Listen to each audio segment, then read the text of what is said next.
అదే డబ్బు మా ఆయనే ఇచ్చుంటే, మా ఆయన జేబులోనే కాసులుండుంటే అందరూ గౌరవంగా చూసేవారు. అవి నీ డబ్బులై ఉండేసరికి మా ఆయన్ని చులకనగా చూడడం మొదలు పెట్టారు. వదినా, అన్నయ్యని ఎవరూ చులకనగా చూడాలని ఇక్కడ అనుకోలేదు. దీని నుంచి మనం చర్చించుకోవడం వల్ల, సాగదీయటం వల్ల ఎలాంటి ప్రయోజనం లేదు. ఇక్కడతో వదిలేయండి. సరేరా, వదిలేస్తాను. కానీ నాకొక్క సహాయం చేయి. నీ కంపెనీలో నాకు కూడా ఏదైనా ఉద్యోగం ఇప్పించు.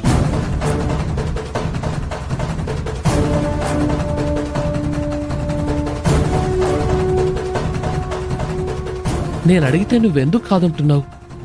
మీ ఆఫీస్లో ఎందుకు నాకు ఉద్యోగం ఇప్పించటం లేదు? మా ఆఫీసులో వేకెన్సీస్ లేవన్నయ్యా. మరో కంపెనీలో తప్పకుండా ట్రై చేద్దాం. కానీ నువ్వు ఏమీ దిగులు పడకు. రాజీవ్, నువ్వు తమ్ముడు ఇద్దరూ మాకు రెండు కళ్ళలాంటి వాళ్ళు. ఎలాంటి పరిస్థితుల్లోనూ ఒకరిని తక్కువగా ఒకరిని ఎక్కువగా మేం చూడము.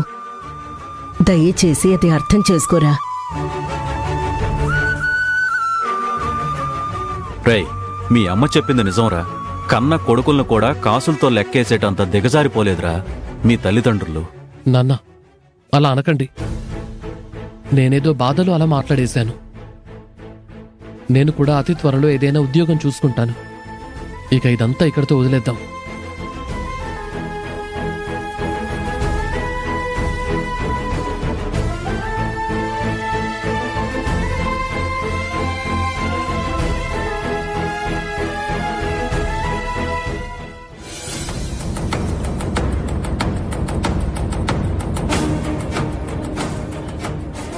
డబ్బులు తీశాడని ఈరోజు మా ఆయన అన్నారు, రేపు నన్ను కూడా అంటారు.